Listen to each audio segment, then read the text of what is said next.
which is the midweek portion of our Transatlantic Slavery Symposium. And this has been a focus, a wonderful collaboration between Benjamin Franklin House in London and two of the premier founder institutions, Monticello and Mount Vernon. So the theme here is about public programming and interpreting slavery in the founding era. That is what we're going to be focusing on today. Let me just first introduce myself. I'm the director, actually the founding director of Benjamin Franklin House. That's located in the center of London, and it is Benjamin Franklin's only surviving home anywhere in the world. It was derelict for about 25 years before we opened for the first time on Franklin's 300th birthday in 2006, and we have since welcomed well over 140,000 visitors, and we do three things. We focus on education for young people. We also have a scholarship center, which is the Robert H. Smith Scholarship Center, and we offer public programming like this event this evening. And then we also have our historical experience, which is presenting our space through a piece of theater and also using technology that Benjamin Franklin, who said he was born a couple hundred years too soon and something would be made of his passion for technology and innovation, would surely have loved.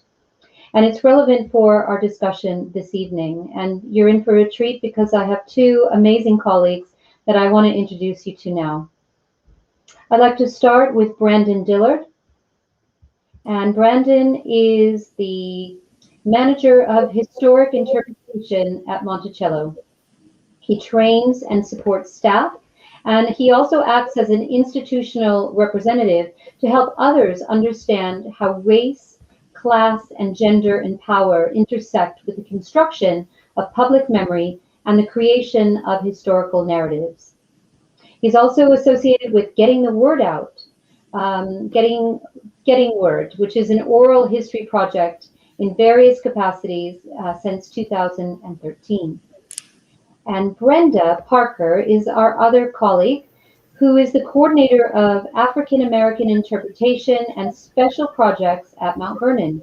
She serves as the liaison between the institution's mission to preserve, maintain, and restore, and the descendants of the enslaved at Mount Vernon. She has developed programs such as Lives, Loves, and Losses, Remembering the Families, and she's also a historical character interpreter, where she narrates the stories of multiple persons individually or collectively in story format, such as her play entitled Freedom Skies. So welcome, Brandon. Welcome, Brenda. Thank you for having us. Thanks so much. Brenda, with my introduction and you piqued our interest, tell us a little bit about your play, Freedom Skies, and what characters are you interpreting? Oh, excellent. I'd be happy to. The play Freedom Skies, it takes place on January 1st, 1801, which is the date that Martha Washington decided to manumit her former husband's enslaved persons here. 123 different persons. I tell the stories of four individual persons, that of the story of Frank and Lucy Lee. Frank Lee being the head butler to the mansion house, Lucy Lee being taught and trained as a chef, as well as Sambo Anderson, who was a skilled carpenter who lived and worked on Mount Vernon, and his wife lived and worked down on another farm, a neighboring farm, as well as the story of Caroline Branham, who's my primary narrative person that I narrate around here on a regular basis. And this tells the conflicting or the contrasting emotions of that particular day, to whether a small portion of the enslaved community there were receiving their freedom and the other portion was not. And it's all told through the story of with the musical song of I'll Fly Away, interspersed in between the different characters that I present. I'm actually presenting 4 different persons. Yeah, it gets a little crazy, but it's a beautiful and heart-wrenching and a deep look into the thoughts, the feelings, the emotions that might have gone through these persons' lives on a day such as important and monumental as that particular day was.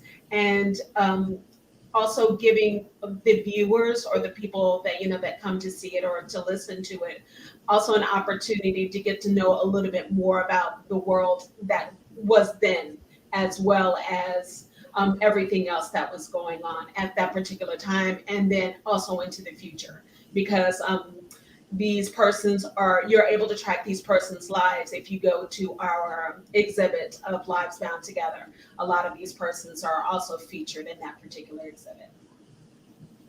Wonderful. We might ask you to do some singing for us then later. That'd be a real treat.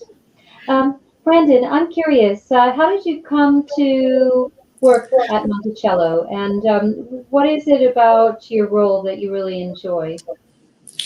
So I started working at Monticello much by happenstance. I am a first-generation college student, which means I didn't have a whole lot of guidance on what to do in my undergraduate career. And philosophy seemed like a great idea, so I studied philosophy. And I graduated right before the Great Recession, and none of the philosophy firms hired me. So I was a bartender for a very long time, and I traveled around various places tending bar. And I was in Charlottesville, Virginia, where my sister lived, working in a local restaurant. And I answered an ad in a newspaper that was hiring part-time tour guides at Monticello. I've always been interested in history. It seemed like an interesting day job to go with my service career in the evening. And then over the next few years, I quickly learned that this is something that I was quite passionate about. And it allowed me to combine the joys of working with people and serving people and talking with people that I got to do behind a bar with some of the more academic stuff that I was unable to exercise that I left behind in my undergraduate career. So I did it for a few years part-time, and then started doing it full-time, and have since continued my studies. I got a graduate degree in sociocultural anthropology, and I focus on memory. And over time, quickly found that the stories that drew me most at Monticello were the stories of human perseverance and the ways in which people managed to enact those ideas that were first put forth in the founding of this nation. These beautiful ideals of freedom and liberty and self-governance that were so unrealized in those founding days. And the stories that most resonated with me are the stories of people who managed to make them true for the lives of themselves and their descendants, whether enslaved or indigenous or in some way marginalized. There are so many aspects of American history that we can tell in new ways, parts of the story that have yet to be told. That's very exciting. Well, let me just remind our audience what we're going to be doing over the course of the next hour. We will be chatting on a very important theme about how we address slavery and the history of enslaved peoples as it relates to our respective institutions. We're going to be talking until about, a little past half of the hour. And we invite you to be formulating and getting your questions in, because we definitely want to hear from you and your thoughts and the questions that you have for my 2 distinguished guests. So I wanted to start, maybe back to you, Brandon. How has Monticello historically addressed the issue of slavery and the presentation of that story to your visitors? Much like Mount Vernon, Monticello has been open to the public for a pretty long time. We are rapidly approaching the centennial. We opened as a historic house museum in 1923. And I think that anybody with the institution would tell you that it's been a long process, a process of learning and changing the ways in which slavery is presented to the public. And much of that process has involved the people who are telling the stories And over time, it's been a number of different guides who've worked at Monticello. And in the early years, the first interpreters were mostly African-American men who lived in the community of Charlottesville. And the stories that they told at Monticello can be hard to track down exactly what the scripts were. I've yet to find one from the 1920s or 30s, but I have found anecdotal where people have written to the foundation talking about how much they enjoyed their tours. And then I think that there was a process in the mid 20th century that involved some ideas about professionalizing the field and what that meant. And the tours shifted from having stories about people focused to stories about decorative arts. And I think that when that happened, there was also a shift towards who was telling those stories. And at the time, in the 1950s, the institution shifted from having African-American men work there. They replaced them with white women, largely, who would tell stories mostly about the physical objects of the house. And if you were to visit Monticello in the 1950s, 60s, 70s, I'm not sure what you would have heard about slavery. But I can say that it would not have been the kind of direct or engaging conversation that we would have today. And I can say that even in my time, I would not be able to do the work that I do if not for the work of many people who've come before me. And starting in the 70s, 80s, and 90s, so much work done by public historians, educators, curators, archaeologists, just so many people who've worked on bringing the stories of people who were enslaved at Monticello central to the discussion itself. Monticello is uncommon in the ways in which the people who were enslaved there, their lives were recorded and then preserved because of their association with a founding figure. And also Jefferson's relationships with the people who he held in bondage were uncommon. And most notably, his sexual relationship with Sally Hemmings and the production of children in that relationship has been in the public eye for a long time. For over 20 years, that conversations about the relationship between Jefferson and Hemmings have been central to our mission, and they're included on every tour.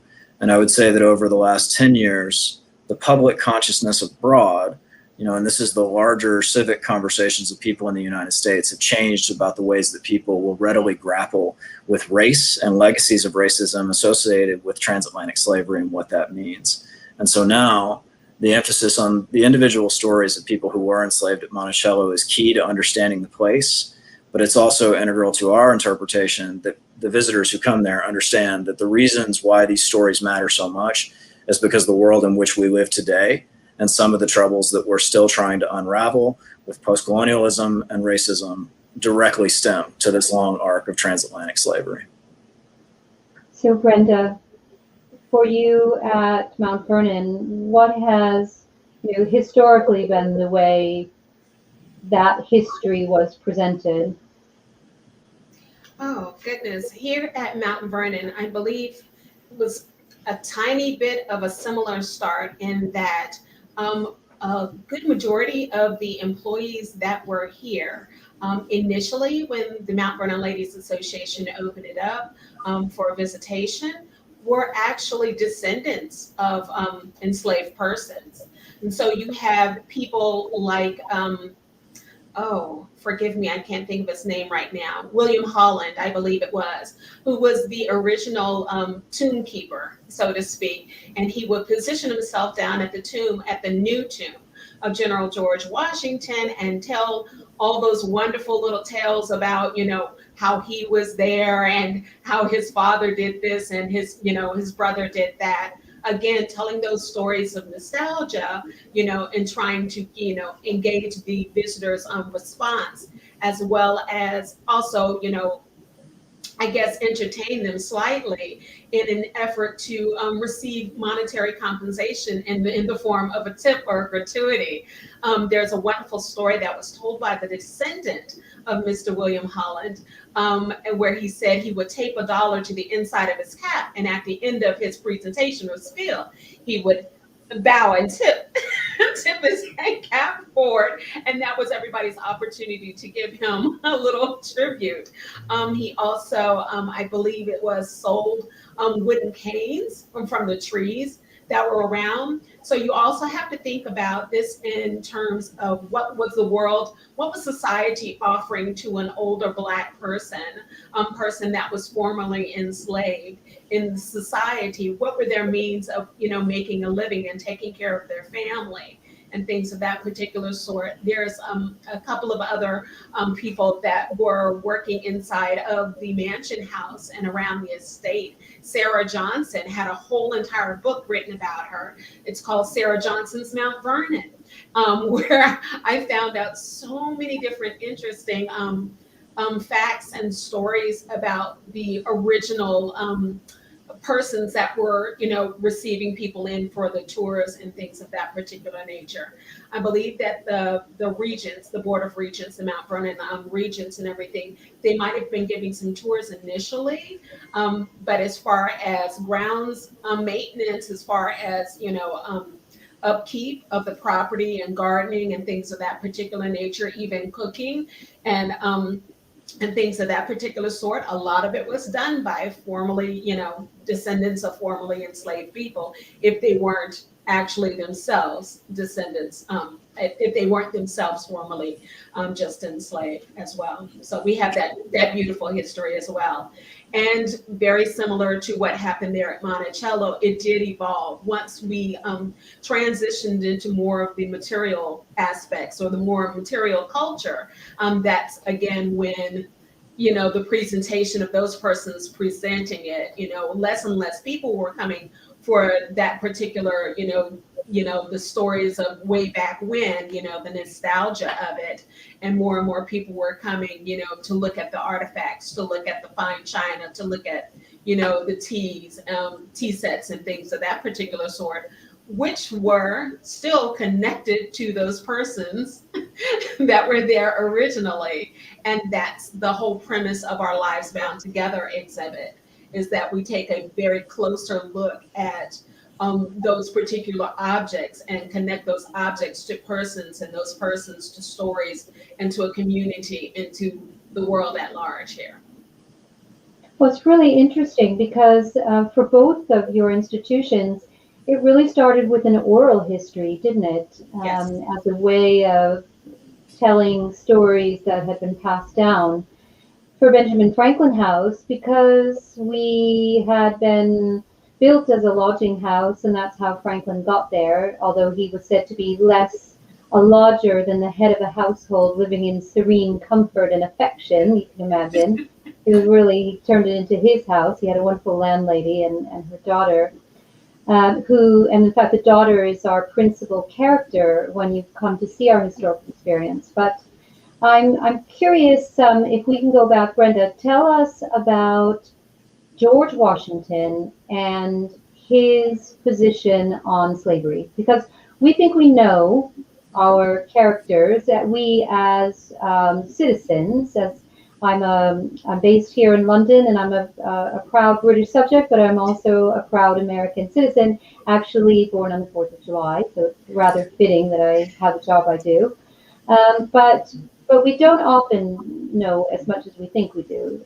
I guess when I started, I knew Benjamin Franklin was a guy who was rather portly with a mullet and some bifocals and maybe something about a kite. Didn't know really all that much more. But tell us, Brenda, what about George Washington? Where did he sit on this? Oh, goodness. His views on the institution, the peculiar institution as it was called, they most definitely evolved in his lifetime. And I have no doubt, or what I've been presented and what I've uncovered as far as my research, but things that his views on the institution started to change along with about the time of the Revolutionary War, maybe a little bit before then, but it was very highly influenced by his relationships with people like Alexander Hamilton, John Lawrence, Marquis de Lafayette, all of these people. Even William Lee, his enslaved manservant, was also very instrumental in his changing views.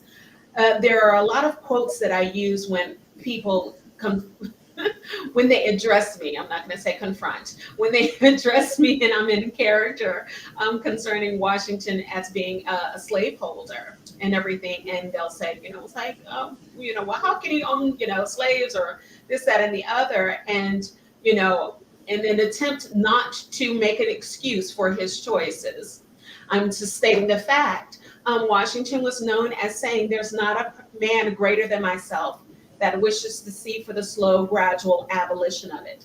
But I fear that it will not come about except for by legislation. He says, the subject of slavery, I fear that it's a subject of unavoidable regret. Things of this particular nature.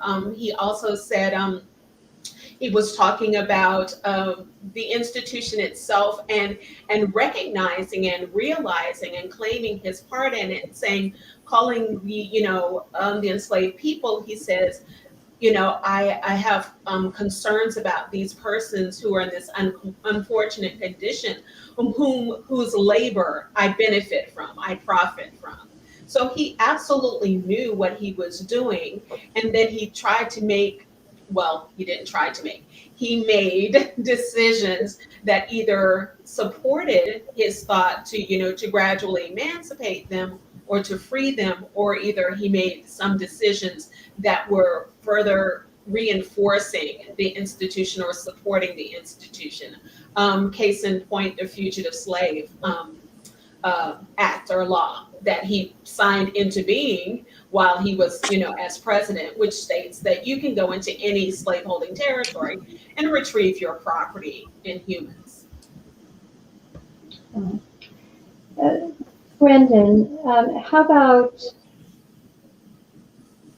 Mr. Jefferson? Because you mentioned about his relationship with Sally Hemmings, and we know that he was sometimes he was a reluctant figure at times, wasn't he? Reluctant to play the roles that he often played. I mean, maybe he would have been very happy to have been, a gentleman farmer and an inventor in Monticello. But where was he, and what can we glean for the relationship with Sally? Was this an exploitative relationship, or was this one where, except for the times in which they lived, he held her in great esteem, and things might have turned out differently, in another period of history. Yeah, so when looking at Jefferson or Washington or any of these figures, I think it's interesting to note how many of them talked about the duties of public office as something that they abhorred, something that was a part of this classical sense of this is a duty that one does for their government, but not something that one seeks. Meanwhile, all of them are constantly placing themselves in situations where they get elected to do these kinds of things, which I think is interesting and speaks a little bit to some of the American political character that evolves throughout. And I would also say the same thing about this whole generation of enslavers, to underscore some of Brenda's point here. They didn't say that slavery was good. Almost universally, they denounced the institution as an evil. And that's true for Jefferson throughout the course of his life. He said that slavery was, a moral and political depredation. Like, this was something that he thought was wrong and that should go away. However, he also personally benefited a great deal from enslaving people at Monticello. And this is something that visitors grapple with quite a bit. They want to know, I'd say the number one questions are the one that Brenda mentioned, which is, how could he do this? How could he say all men are created equal and yet own people? And the other is that some various version of this question, was he a good slaveholder? And then trying to meet people enough to say, there is no such thing as a good slaveholder. So what's the real question? And the question is, were people beaten? Were people exploited? Were people, were they treated as property? And the answer is yes. Yes. And the answer is always yes for every person who ever benefited off of the enslavement of any other person, because the entire institution is that. I think what makes Jefferson interesting is that he knew that, and he knew that it was wrong. And of course, notably, he also was quite intellectual and was arguing through some of the ideas that were being discussed by these Enlightenment figures and ideas about race specifically on Notes on the State of Virginia. Thomas Jefferson did not seek to rationalize enslavement, but he did explain it, and he did that by talking about people based on the colors of their skins and whether or not they were superior or inferior based on that. And much of the racism that co-developed along with capitalism and transatlantic slavery, this is part of it, and Jefferson is part and parcel to that. As for the latter question about Hemmings and Jefferson's relationship, I think that it is absolutely paramount in any conversation and talking about that to first establish that the very idea of consent between a master and a slave is an absurdity. Mm-hmm. And that any kind of ability for Hemmings to say no is not something that we can really fathom in modern terms. That being said, Sally Hemings should not be viewed exclusively as someone who is a victim of her situation. And we can't say necessarily what her feelings were about the relationship. We can say that consent wasn't part of it, but I can't tell you how she felt about Jefferson. And because of his privacy, I can't tell you how he felt about her. I can say that, yes, it was exploitative by its very nature. I can say that it also resulted in the births of children, and that many of those children have many descendants today. And the descendants who are alive today disagree with each other about the nature of the relationship and what it was like. Historians disagree about the nature of the relationship. And whereas I can say it was based on a gross imbalance of power and a monumental age difference, I also have to underscore that I cannot say with certainty how Sally Hemings felt about anything, and doing so denies her the exact same agency she was denied in life by enslavement. That's fascinating and very thoughtful. Let me just tell you both and our listeners a little bit about my understanding of Benjamin Franklin and his involvement with slavery. He was born in Boston in 1706, and even though that was the north of colonial America, as it still remains in the northeast, he was, I would say, accepting of this institution. He was a product of his time, and we can see that he actually, when he eventually goes to Philadelphia, and after spending some initial time in London as a very young man, he wouldn't come back again until, in much different circumstances in his late 40s to be the most famous colonial, having had Poor Richard's Almanac as one of his offerings, which kind of was a colonial equivalent to a bestseller. But we can see his newspaper, the Pennsylvania Gazette, had many advertisements and mostly ads that he obviously profited by, and his newspaper profited from, in terms of having access to capital by those advertisements. And he has this trajectory, and I thought that was quite interesting, what you were saying, Brenda, about kind of starting out one way and then evolving in his views. So when Franklin does come back to London in 1757, he doesn't. He goes back briefly between 1762 and 1764, but doesn't leave again until the early part of 1775, when the Revolutionary War is just kind of kicking off in earnest. Over that time period, he has changed his thinking. And I had an example of that when I was looking at how he was talking about the institution. And he's writing, when he comes to Craven Street, he actually has two black servants who are with him. And one of them is goes off because when you came onto British soil, you were free, because the institution of slavery was never legalized in Britain. Although Britain would profit from the slave trade until it was formally abolished in the early 1800s, by 1806, 1807. So he's writing in a letter to his wife about his black servant Peter. He comes with him, and you get a sense of a kind of friendship. He says, Peter continues with me and behaves as well as I can expect in a country where there are many occasions of spoiling servants if they are ever so good.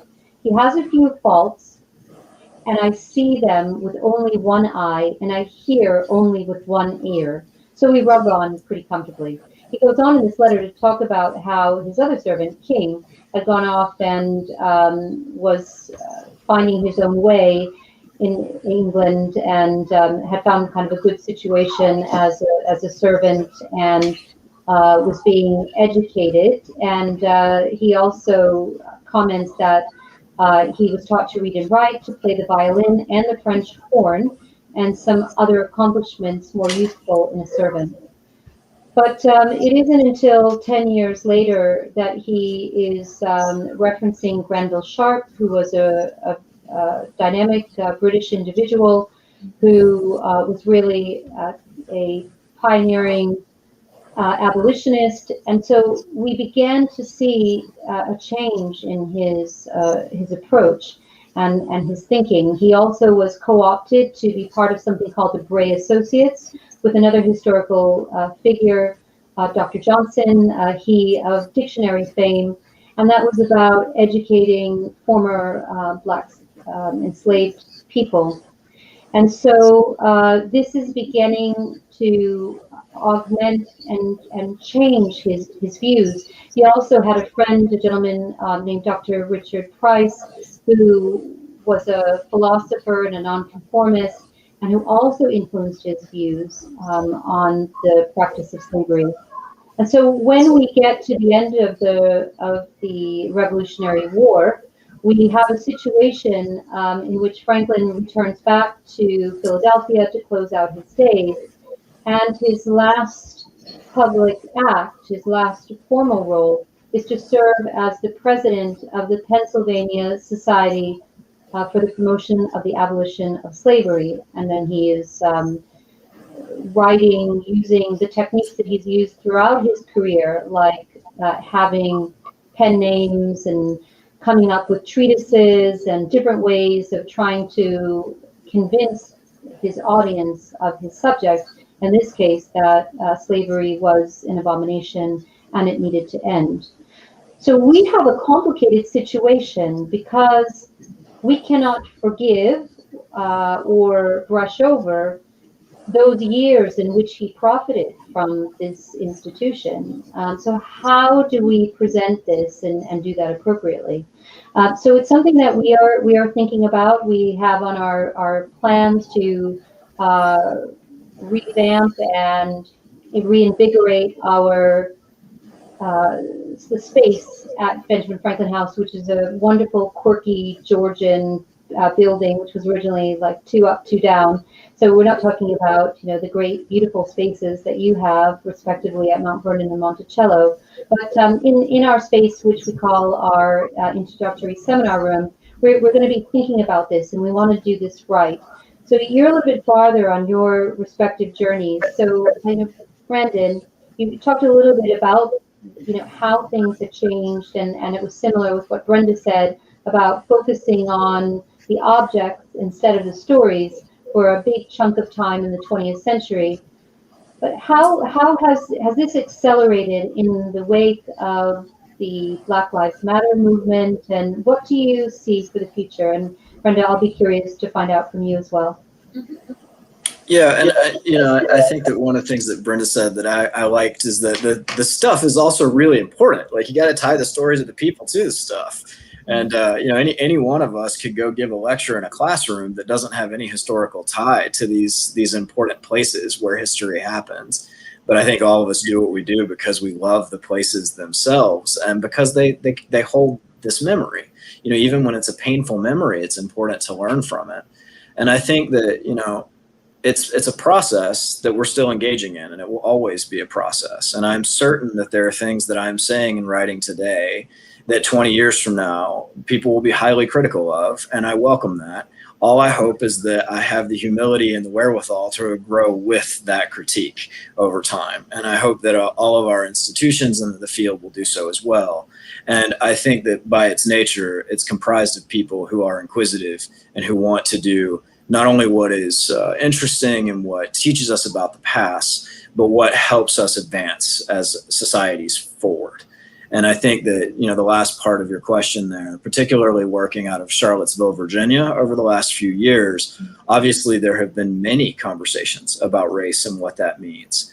And I think that there's evidence of that and what that conversation looks like in the public sphere that is evident to anyone who is watching this today. Look at comments, watch comments and watch how people quickly devolve into arguments with each other about how transatlantic slavery was not about race.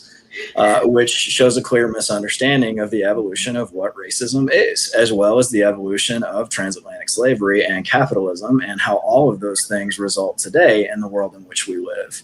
And in many ways, we're still seeing these ongoing plantation logics that lead to things like climate change and extractive global economies today, and racism that still persists that has such a clear tie. So yes, I would say that Black Lives Matter has certainly impacted what we are talking about because it's one of the most important civil rights movements in the history of the world.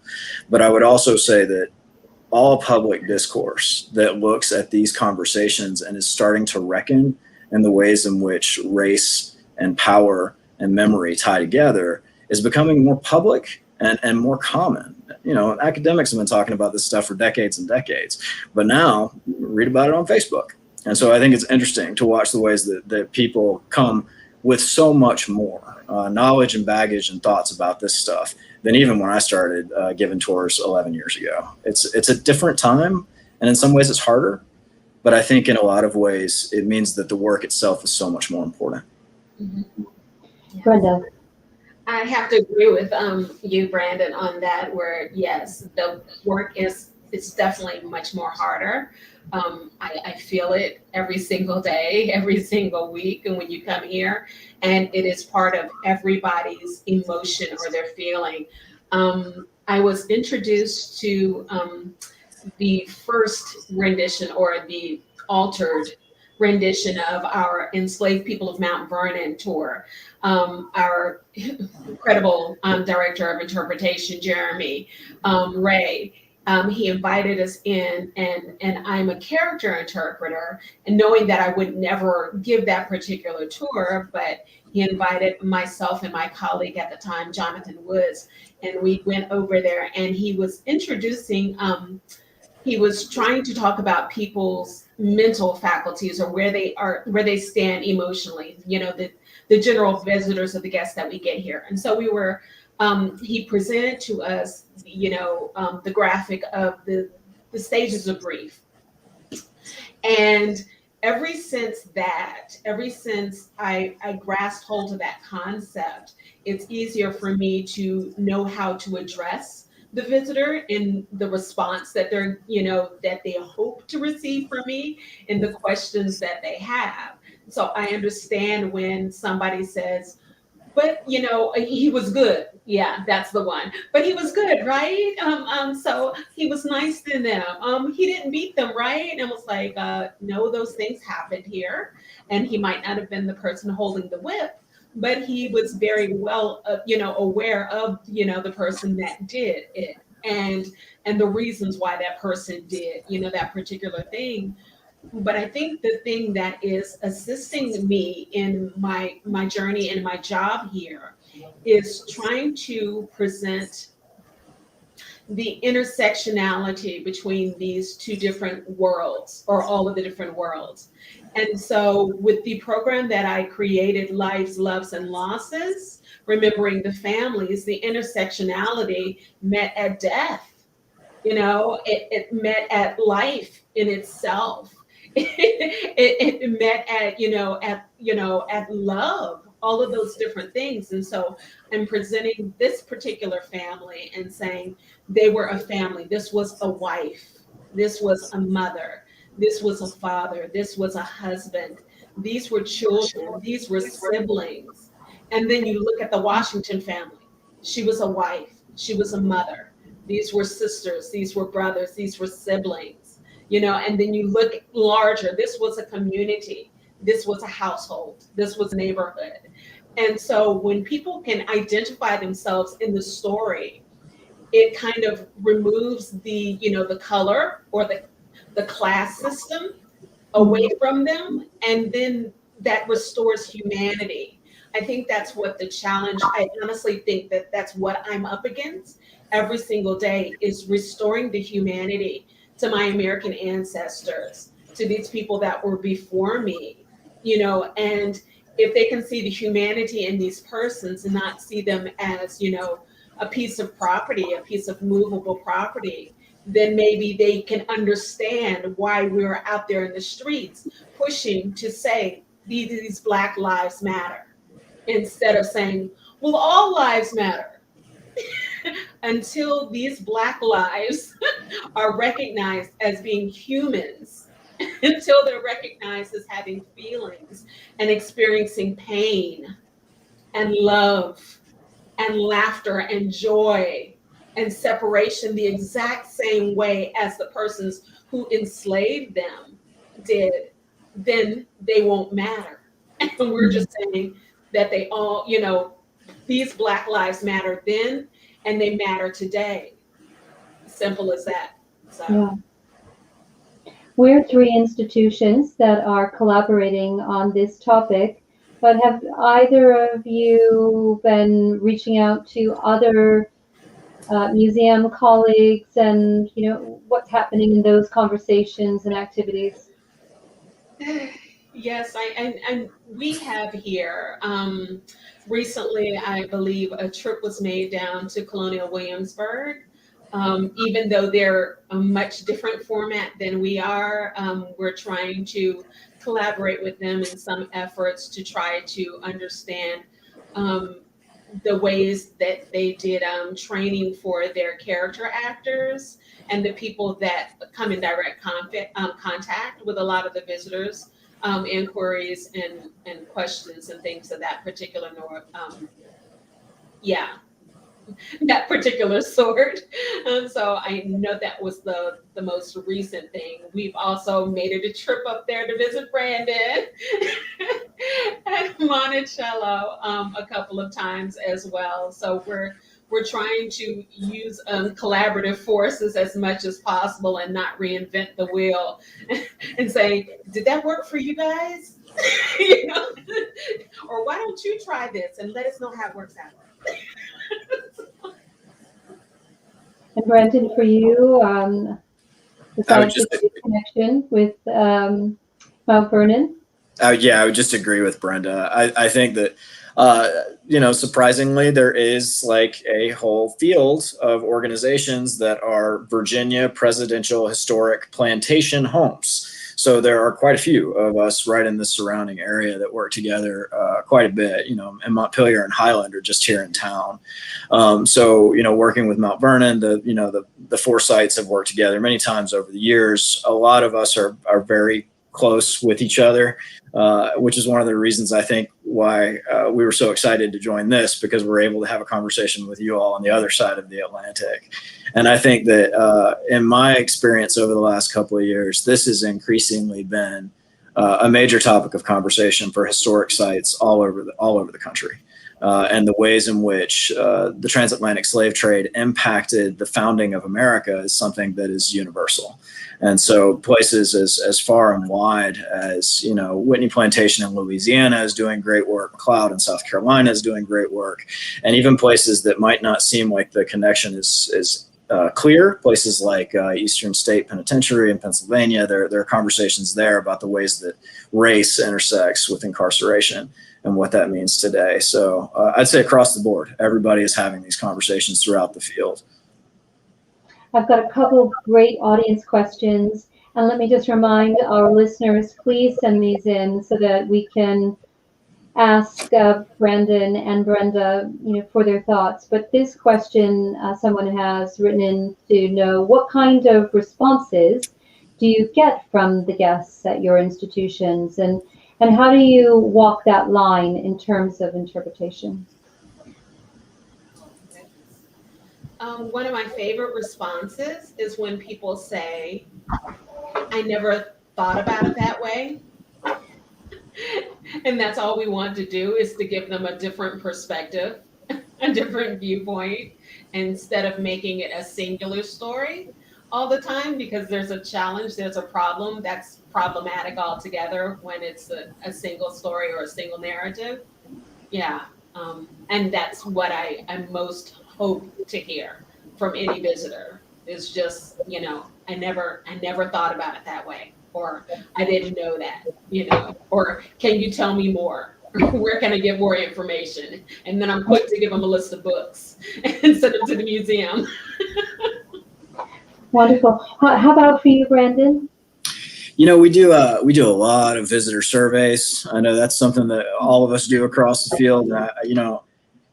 Answers have changed, but statistically, when you break it down, it looks much the same. So to answer what kind of responses, about 15% of people say that we do not talk about slavery at all, that we whitewash the institution, and shame on us for doing such a poor job of that. About 15% of people say that all we ever talk about is slavery, and that we don't talk about Jefferson at all, and shame on us for doing that. And then about 70% of people say, this is really interesting. I learned something that I didn't expect. And I think that so long as we can, have these outliers to learn from, have the majority of people to see what's actually happening with most of our interpretive programs, then we know that we are meeting our visitors where they are and engaging them in those conversations. And something that Brenda said that really resonated for me, that I think is so true, is that it is so paramount for this work to focus it on the individual stories of people. If I can talk about statistics and numbers, and I can talk about the brutality of the institution, but when I tell a specific story about James Hubbard or David and Isabel Hearn or Jupiter Evans, or Sally Hemmings, visitors, they want to learn more about the person. And when they learn more about the person, they learn more about the processes and the history overall. And so the key for us is always focusing on the agency, but using that as a way to get into the harder conversations about the paradox itself and the legacies that remain. So we have a question about the actual interpretation. So how are you telling those stories? So I think, Brenda, you mentioned about the discussions, some of the tours that you lead, as well as your play. Brandon, you've mentioned as well the kind of one-on-one engagement, but in terms of the physical display, what's happening with that? Here at Mount Vernon, we just closed, after it was up for 6 years, I believe it was, Lives Bound Together, Washington's World. And it was an award-winning, beautiful exhibit. And again, we met the people where they were. The people were still very, very much interested in the material culture and material wealth and possessions.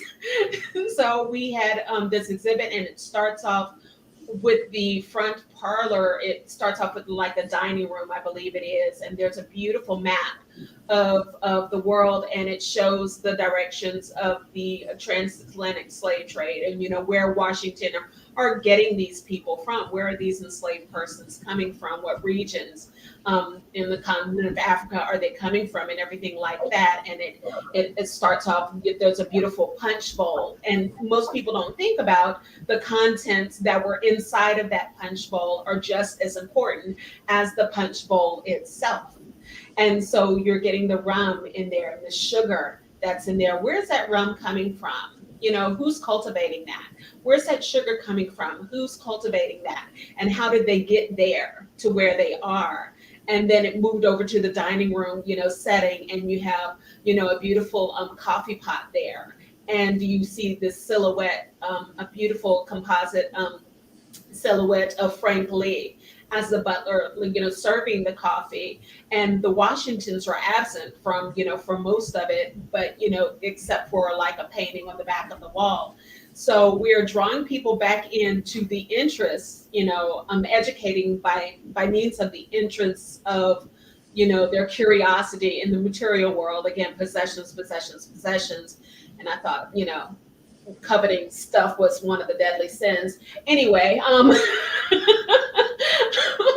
but if you can get them in to like look at a place setting or get them in to look at some linens or some jewelry, and then kind of, go back out again to where was this, gotten from, who were the people that were responsible for cleaning it and caring for it and things of that particular sort. That's also a way that we can gather their interest and then take the story beyond that.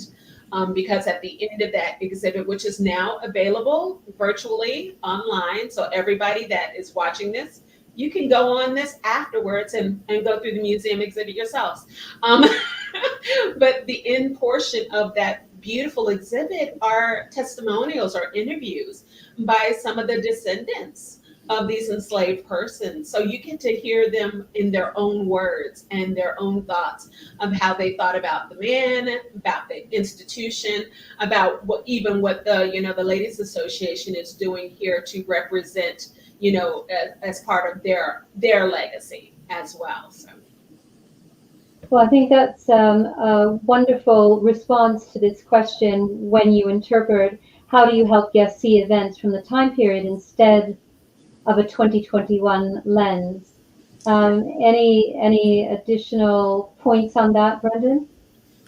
This is one of my favorite questions, and whoever wrote it, like, I love talking about this, and I'm gonna answer it in a way that's probably gonna make you be like, really? But really, like, how could you ever see anything from a lens that isn't a 21st century lens? Like, that's who we are. And so, history is not about what happened 200 years ago. History is about our interpretation of what happened 200 years ago. Mm-hmm. And if it wasn't, then there'd be no such thing as a new historian, right? Because with each new generation of historians, we are looking at the past and we are trying to derive meaning from it that has some resonance with us today. And it's not possible for us to remove ourselves from that lens, but we can try to understand it a little bit, and I love the idea, the past is a foreign country. When we think about things like moral relativism within different cultures, we can think about that in terms of time, but morality hasn't really changed in this regard. And we can see that when Jefferson and Washington are struggling with knowing what they're doing was morally wrong. And that there were so many people around them, and Franklin himself in later years saying, this is morally wrong, this needs to stop. Mm-hmm. And so even viewing it through an 18th century, early 19th century lens, we can see that the moral struggle is still there. And so I think that the idea is to try and engage with people, to have these very abstract conversations. One of the things that I find somewhat challenging sometimes is that, people will say, well, visitors don't want to have those conversations. Yes, they do. That's why they're there. And they totally want to engage in a bizarre, abstract conversation about whether or not it's possible to remove yourself from a 21st century lens with which you view everything. So the answer is no, right? But it's a great way to get into it. And I love just talking to people about that. And to further, some of what Brenda said, we're doing the same stuff at Monticello. We spent the last 5 years restoring physical spaces on the mountaintop that are directly tied to the people who were enslaved there. And so much about history and memory that gets to this point is about what people choose to remember and choose to preserve. And in the 19th century and the early 20th century, when places like Mount Vernon and Monticello were being preserved by white historians, they tore down slave quarters because they didn't want to remember that. And so it's our job now to bring back some of the history that was removed because of the processes of racism and power that were so dominant throughout the early 20th century. And so it's going to be an ongoing struggle to try and remove some of those things in the years ahead so that we all might have a better understanding about what happened. To Brenda's point, the single narrative is problematic. Like, if you're looking at just one narrative, then you're never really going to understand the past.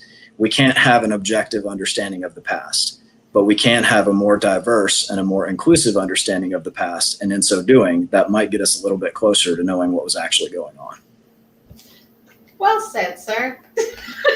Thanks, Brenda. Yeah, very well said. Well, we have 2 questions, which are going to, be fantastic questions to have our final portion of our conversation around before I flag the events that are coming up over the next 2 days, 2 more great sessions in the symposium. So the first question, I'm just going to read them as is. If you had an unlimited budget How would you enhance, change, further develop your interpretive programs on slavery? And we all wish we had an unlimited budget. Mary Scott Fleming, yes, we do. And we are all very grateful for your support. And then we have another great question, which is really picking up this theme, which is these two questions. Mary and the other viewer and listener has picked up what I wanted to ask to close, which is, as interpretation has moved from ignoring the enslaved communities to creating separate theme tours to incorporate enslaved experiences into general tours and interpretation, what's next? So both looking at the future. We know where we are. Each of your institutions have made some great strides. Great strides. Where do you go from here? Thank you, Eric, for that question. I'll take the budget question. Unlimited budget. We'll leave you with the other one. If we had unlimited resources, how would I expand? I would try to, percentage-wise, probably match the population of the persons that were here on the estate at the time of Washington's death, to make it more equal to the representation, the actual representation of the bodies that were here.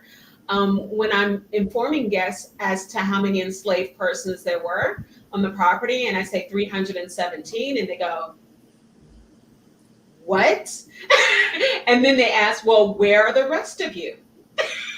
It's always, where are the rest of you? And I'll explain. It's like, well, we're spread apart, 5 different farms. This is just one farm. But here on this farm, there's 80, 90 different enslaved persons, about a staff of 20 hired white persons, and a family of 5, one of which is an infant.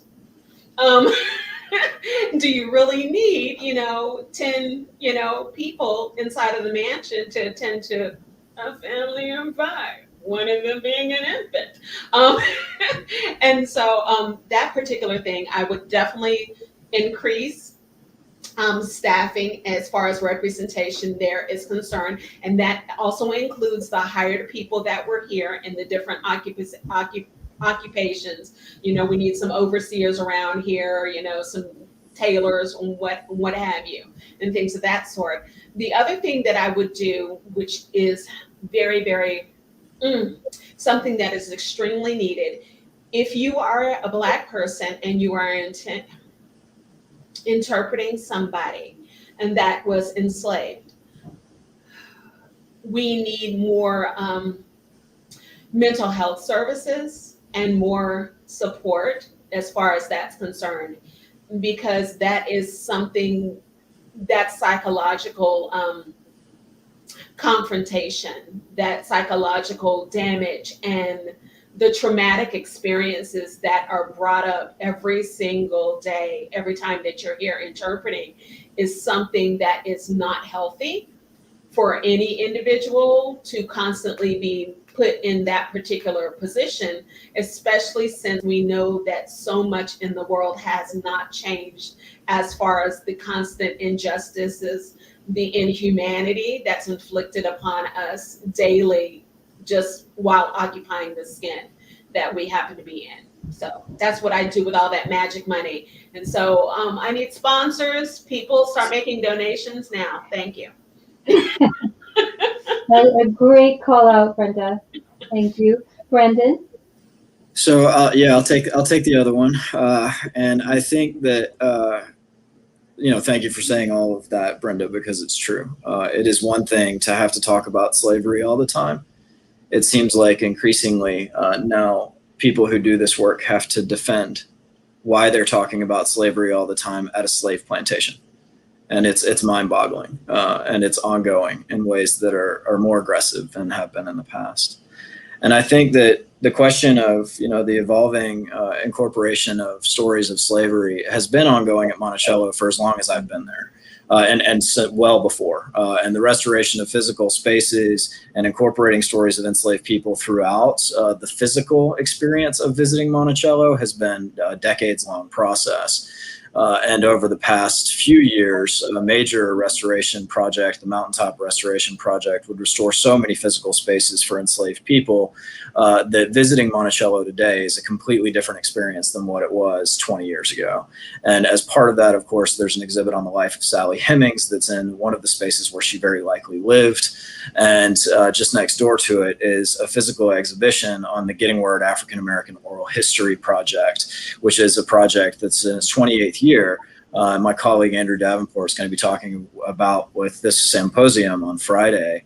And those stories are in so many ways, the stories of what Monticello means. And to underscore another of Brenda's points, one of my colleagues, Nia Bates, she says that, you know, in many ways, these places are Black spaces. And it's important to remember that, you know, the majority of people, the vast majority of people who called Monticello home when Thomas Jefferson lived there were enslaved African Americans. And the thing that I'm most proud to have been a part of is that that future is now. The primary guided tour of Monticello is no longer a tour of a house. The primary guided tour of Monticello is a tour that incorporates pieces of the plantation and the South Wing, and everybody who takes a guided tour at Monticello ends in the kitchen yard looking at those exhibits on the life of Sally Hemmings and on conversations about the Getting Word African American Oral History Project. And that has been in process for 4 or 5 years now that we've been working on it. COVID was very challenging, but it did in some ways give us an opportunity to reset. And so that is what we're trying to do, and making sure that while it has long been part of the process at Monticello that every tour you take talks about slavery, now every tour you take is going to physically take you to places of enslavement that were primarily occupied by enslaved people. Thank you. This is a theme that's going to continue tomorrow, historic sites interpreting slavery, which will be at 12 noon Eastern Time, 5 p.m. British Summer Time. And Dr. Laura Sandy, who's the senior lecturer in the history of slavery and co-director of the Center for the Study of International Slavery at the University of Liverpool, will lead a discussion about interpreting slavery at historic sites on both sides of the Atlantic. That will feature Dr. Christo Kefalas, who's World Cultures Curator for the UK's National Trust, Dr. Antoinette Jackson, who's Professor and Chair of the Department of Anthropology at the University of South Florida, and John Francis Manicom, who's the Curator at the International Slavery Museum in Liverpool. And it's going to be really focusing in on some of the themes that we've discussed this evening about presenting slavery at public history sites. On Friday, again, taking up some of the themes in more detail that we've covered this evening, public memory and oral history at the same times. You will be able to hear Annette Gordon-Reed, who is the author of On Juneteenth, and she's the Pulitzer Prize-winning author of The Hemmingses of Monticello. She'll be leading a panel discussion about the importance of oral histories in understanding how individuals and communities experience the forces of history. Andrew Davenport, who's public historian and manager of Getting Word, the African American Oral History Project, will discuss Getting Word's nearly 28-year history and how descendants are getting word to us today about their lives, their families, and their dreams. Justin Reed is the director of those community initiatives at Virginia Humanities, and he's also the co-founder of the Lemon Project, which is looking at the history of slavery at the College of William and Mary. That session on Friday is also going to feature Alan Rice, who's professor of English and American Studies at the University of Central Lancashire here in the United Kingdom. And he's also co-director of the Institute for the Black Atlantic Research Project and director of the Youth Clan Lancashire Research Center in Migration, Diaspora, and Exile. And together they're going to be discussing the importance of learning from the past to grapple with the issues that face us today.